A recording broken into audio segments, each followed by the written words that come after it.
کہ دیکھو مسلمان کیا کرتا ہے کہ جہاں اللہ اور اس کے رسول صلی اللہ علیہ وسلم نے کوئی حکم دے دیا تو اب وہاں عقل استعمال نہیں کی جائے گی، چاہے وہ سمجھ میں آئے یا نہ آئے کرنا ہے. لیکن جہاں کوئی حکم واضح نہیں دیا تو وہاں عقل استعمال کرنی ہے. بعض لوگ وہاں بھی نہیں کرتے استعمال، وہ کہتے ہیں اللہ سے ہو جائے گا، اللہ سے ہو جائے گا، اللہ تعالیٰ بہت بڑے ہیں تو ٹھیک ہے. صحت کا خیال کرو بھائی، یہ زندگی کس کے ہاتھ میں ہے؟ اللہ کے ہاتھ. او بھائی کیوں کھا رہے ہو یہ جو تم کھا رہے ہو؟ تمہارے کھانے کی اس عمر میں یہ چیزیں تم پہ جچتی نہیں ہیں، نہیں کھاؤ، مٹھائی نہیں کھاؤ، چھوڑ دو. اپنا وزن دیکھو، مر جاؤ گے تھوڑے دنوں میں، شوگر ہو جائے گی. نہیں جی، مارنے والا کون ہے؟ اللہ. زندگی کس کے ہاتھ میں ہے؟ اللہ کے ہاتھ. یہ کہتے کہتے تھوڑے دنوں کے بعد مر جاتے ہیں. ٹھیک ہے نا؟ تھوڑے دنوں کے بعد کیا ہوتا ہے؟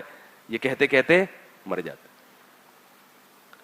ایک صاحب سے کہا گیا کہ بھائی آپ اپنے بیٹے کی تربیت کی فکر کرو، آپ کا بیٹا آوارہ ہوتا جا رہا ہے، آپ خود کچھ کوشش کرو، اس کو لگام دو، ذرا تربیت کی کوشش کرو. اس نے کہا، جواب کیا دیا کہ نوح علیہ الصلوۃ والسلام نے اپنے بیٹے کی تربیت کی کتنی کوشش کی تھی، لیکن پھر وہ بھی طوفان میں ڈوب کے ہلاک ہو گیا اور کافر بن کے مرا. اس لیے ہدایت کس کے ہاتھ میں ہے؟ اللہ کے ہاتھ میں. جب پیغمبر اپنے بیٹے کو سیدھا نہیں کر سکے تو میں کہاں سے کروں گا؟ دیکھو کہاں کی کہاں لگا رہا ہے.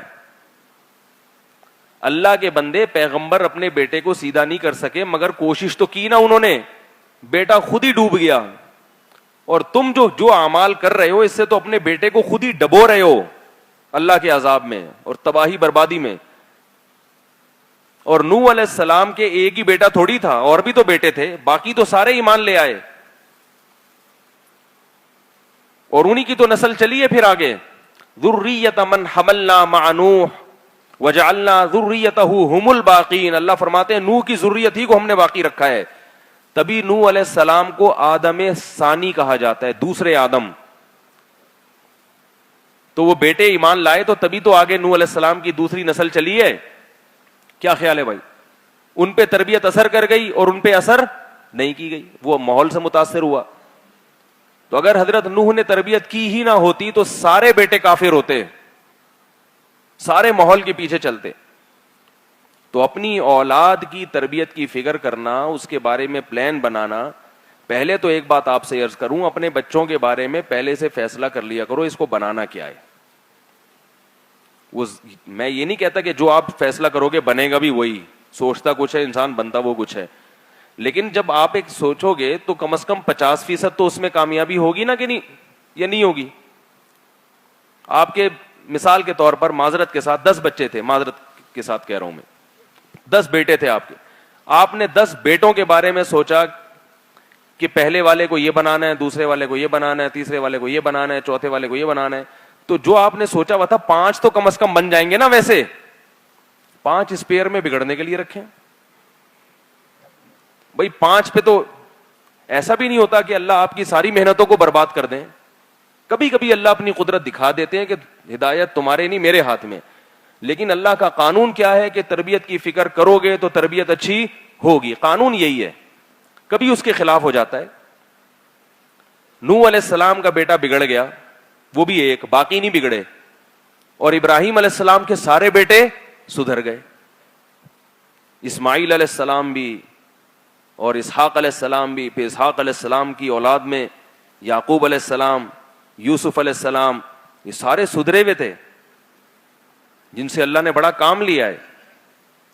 اور ان کی تربیت میں یعقوب علیہ السلام کا، اسحاق علیہ السلام کا بہت دخل ہے. قرآن کہہ رہا ہے کہ یعقوب علیہ السلام نے موت کے وقت بھی بچوں کو نصیحت کرتے کرتے گئے ہیں دنیا سے. اذ کنتم ام کنتم شہداء اذ حضر یعقوب الموت، فرمایا اس وقت کو یاد کرو جب یعقوب پر موت کا وقت آیا. تو اس وقت بھی انہوں نے اپنے بیٹوں کو بلایا اور بیٹوں سے پوچھا ما تعبدون من بعدی، اے میرے بیٹو ماحول تو سارا بت پرستی کا چل رہا ہے.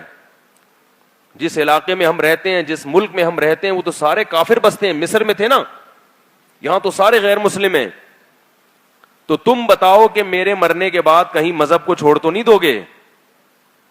جو لوگ یورپ امریکہ میں رہتے ہیں ان سے خاص طور پہ کہوں گا کہ آپ لوگ اپنے بچوں کی فکر ایسے کرو جیسے یعقوب علیہ السلام نے کی، ورنہ آپ کے بچوں کا ایمان جائے گا، بچے مسلمان نہیں رہیں گے.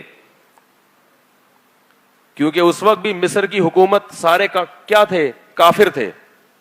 صرف یعقوب علیہ السلام اور یوسف علیہ السلام کی نسل مسلمان تھی. تو وہ اپنے بیٹوں سے کہہ رہے ہیں کہ بیٹا ساری زندگی جس ایمان کی میں فکر کرتا رہا تو ایسا تو نہیں میرے مرنے کے بعد اس کو چھوڑ دو گے، تم بھی ماحول سے متاثر ہو جاؤ گے. ما تعبدون من بعدی، میرے بعد کس کے مذہب کو پہ چلو گے، کس کو خدا مانو گے؟ قالوا نعبد الہک. کیسے پیارے الفاظ ہیں، یہ سکھایا کرو اپنے بچوں کو.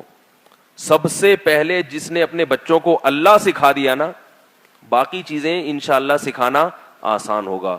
اور جس نے اپنے بچوں کو مذہب نہیں سکھایا سب سے پہلے، باقی چیزوں کا سکھانا بڑا مشکل ہے پھر. کیونکہ بچے کے دل میں اللہ کا خوف پہلے آئے گا، والدین کی اطاعت پھر اس کے بعد آئے گی. گوروں سے یہی تو بڑی غلطی ہوئی ہے، ورنہ وہ تہذیب میں اور ڈسپلن میں وہ تو ہم سے بہت آگے ہیں. ان سے سب سے بڑی غلطی کیا ہوئی کہ انہوں نے اللہ کو اپنی ڈکشنری سے نکال دیا. ڈکشنری سے مراد جو روز مرہ استعمال ہونے والی ڈکشنری ہے.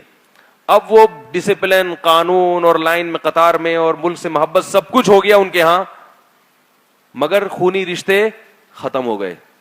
کیونکہ خونی رشتوں کو جوڑنے کے لیے اللہ کا خوف چاہیے. محبتیں ختم ہو گئیں، کتوں سے محبت ہو رہی ہے اور انسانوں سے نفرت ہو رہی ہے. ابا کو گھر میں رکھنے کے لیے تیار نہیں ہے. تو اپنے بچوں کو سب سے پہلے کیا سکھانا ہے بھائی؟ اللہ سکھانا ہے، اللہ. اور اپنے عمل سے بھی، اپنی زبان سے بھی. عمل سے کیسے سکھانا ہے؟